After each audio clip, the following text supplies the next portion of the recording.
इसको मैं तानाशाही समझूं, मैं इसको इमरजेंसी समझूं, मैं इस बात को ये समझूं कि ऐसा दबाव बनाना चाहते हैं, डराना चाहते हैं, धमकाना चाहते हैं कि दूसरे के धर्मों में शामिल ना हो। नेताजी मुझे पहली बार लेकर के आए थे, उस दिन से आज तक लगातार आ रहा हूं, लेकिन ऐसी बैरिकेडिंग कभी नहीं देखी। बैरिकेडिंग इसलिए की जा रही थी कि लोग त्योहार न मना पाएं और जो अपनी धर्म की मान्यताएं हैं, धर्म की जो परंपराएं हैं, वो भी न मान पाएं।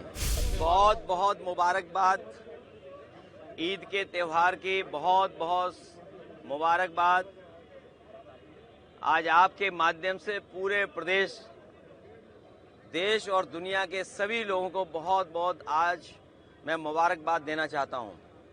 ईद का त्योहार हम सब खुशी से मनाते हैं, एक दूसरे से गले मिल करके, सिवैयां खा करके, और उम्मीद करते हैं कि जिस तरीके से हम सब गले मिल करके एक दूसरे का सम्मान करते हैं, एक दूसरे से कैसे हमारे बीच मोहब्बत बढ़े, प्यार बढ़े, लगाव बढ़े, और यही हमारे देश की खूबसूरती है कि जहां पर अलग अलग धर्म के, अलग अलग रास्ते पे चलने वाले लोग सब हम एक साथ मिलकर के रहते हैं। दुनिया में भारत जैसा अच्छा देश, हिंदुस्तान जैसा खूबसूरत देश कहीं नहीं है जहां इतनी जाति धर्म के लोग मिलकर के रहते हैं, त्योहार मनाते हैं, एक दूसरे से खुशियां बांटते हैं।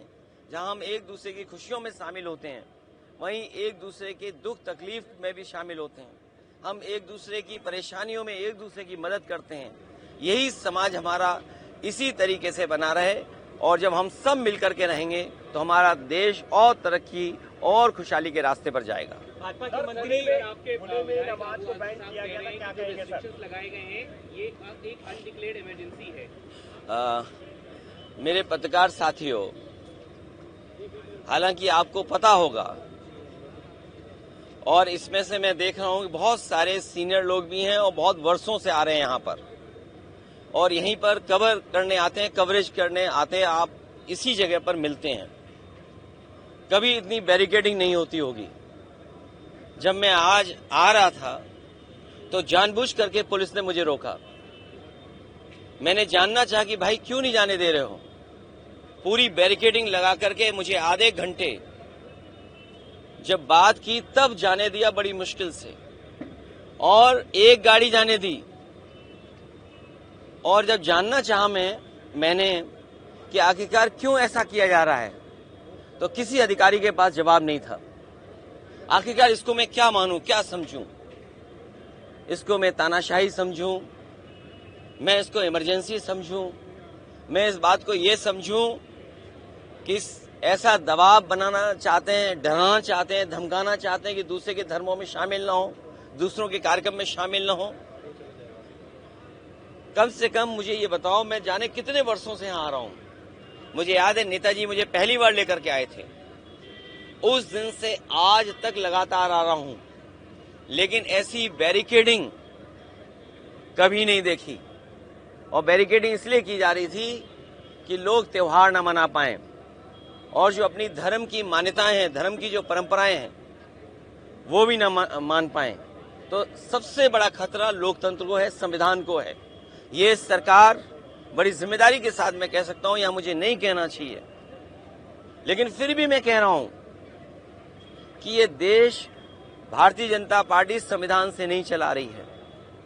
भाजपा के मंत्री लागू होने जा रहा है सर देश भर में। जब मुबारकबाद दे रहे थे तो लोगों ने उनको वापस जाओ के नारे लगाए हैं, विरोध किया। लेकिन मैं इसमें कुछ नहीं कह सकता हूं। मैं यही कह सकता हूं कि हमारा देश बहुत बड़ा देश है, और यहाँ पर सदियों से हम मिलकर के रहते आए हैं।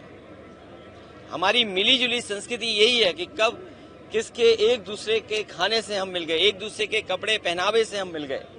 हमारी बोली भाषा, हमारा व्यवहार, बहुत सारी चीजें हमारी एक दूसरे से मिली हुई हैं, एक दूसरे से हमने सीखा है सदियों से। इसीलिए मिली जुली संस्कृति के साथ ये देश आगे बढ़े, तरक्की करे, यही सबकी कामना है। और हम सब यही चाहते हैं। लागू होने जा रहा है और काली पट्टी बांधकर विरोध लगातार किया जा रहा है। भाजपा ने आपके खिलाफ कुछ पोस्टर्स लगाए। मैं तो भाजपा से कहूंगा, अगर गाय के सवाल पर हमसे बेहतर कौन जानता होगा। भाजपा वालों को मैं इतना कहना चाहता हूं, जो पोस्टर लगा रहे हैं, जो चैनल में डिबेट कर रहे हैं, और बड़े बड़े एंकर, ये जो बड़े बड़े राष्ट्रीय चैनल हैं जिनके एंकर बड़े बड़े बहस कर रहे हैं गाय पर, मैं सबसे कहूंगा कि गाय संरक्षण के लिए काम करें। जितनी भी हमारी एंकर महिलाएं हैं, एंकर पुरुष हैं, और जो कंपनियां इन्वेस्ट कर रही हैं इन चैनलों में, मैं उन कंपनियों के मालिक से भी बड़े हाथ जोड़ के निवेदन करूंगा कि वो लोग भी गाय के संरक्षण पे, गाय को के संवर्धन पर, गाय के और हमारी कैसे पले बढ़े उसके लिए काम करें।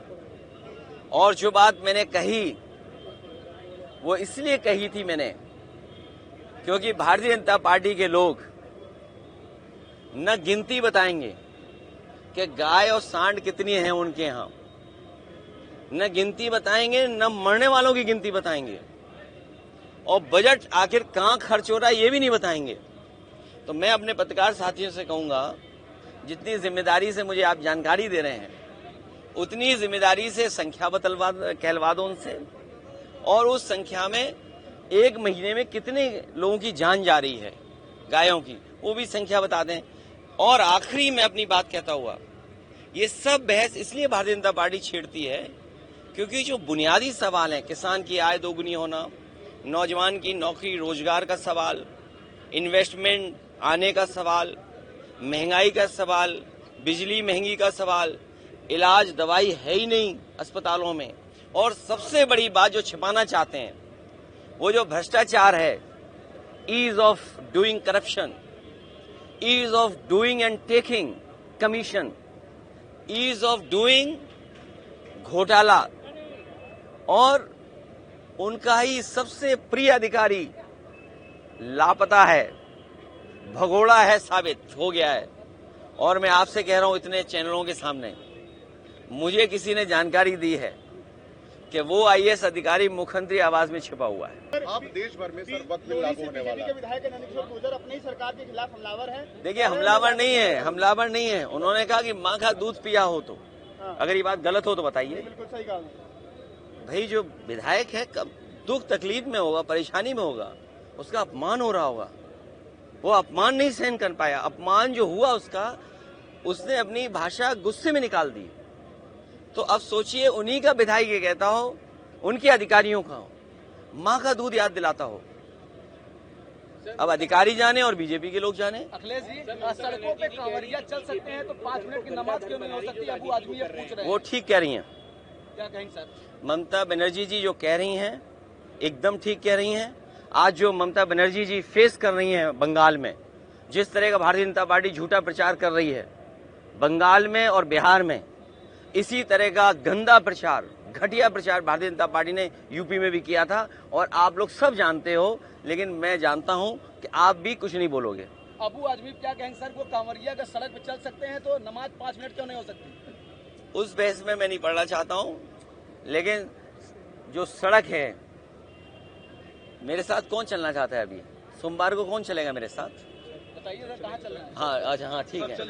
एक है देवी, उनके पास हम और आप सब लोग चलेंगे, ठीक है? हम ले चलेंगे आपको, हम लोग ले चलेंगे सब।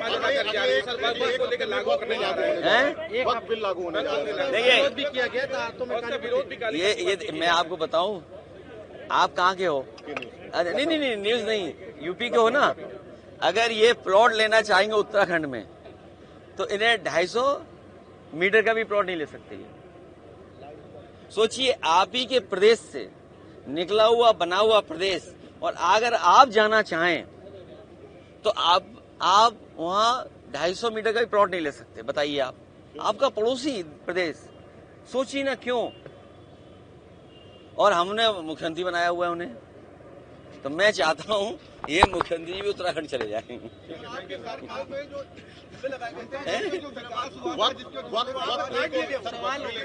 अरे वक्फ बोर्ड, मैंने तुमसे क्या कहा? बीजेपी ने पहले एंग्लो इंडियन का वो लिया वापस आरक्षण, जो एंग्लो इंडियन का रिजर्वेशन था वो छीन लिया। जीएसटी से कहा कि हमारे जो व्यापारी हैं उनको सुविधा मिलेगी, उनको मदद मिलेगी। जीएसटी ने महंगाई बढ़ा दी, व्यापार बर्बाद कर दिया, व्यापारी परेशान कर दिए। नोटबंदी ने ये कहा कि भ्रष्टाचार खत्म हो जाएगा। आप बताइए कितने का कमीशन का मामला चला यहाँ पर? ये बंटवारे का झगड़ा है, कमीशन का झगड़ा नहीं था।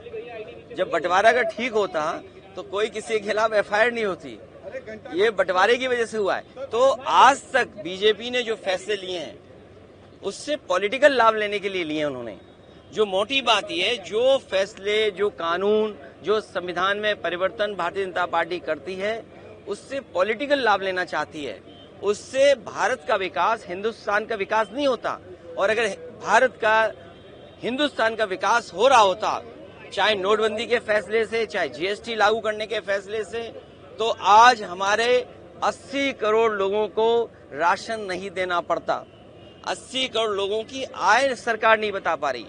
आप वक्फ बोर्ड की बात कर रहे हैं, बीजेपी वालों से पूछिए कि 80 करोड़ लोग जिन्हें आप राशन दे रहे हो उनकी प्रति व्यक्ति आय क्या है। और आपसे बेहतर कौन जानेगा, कोविड के बाद से आपका वेतन नहीं बढ़ा।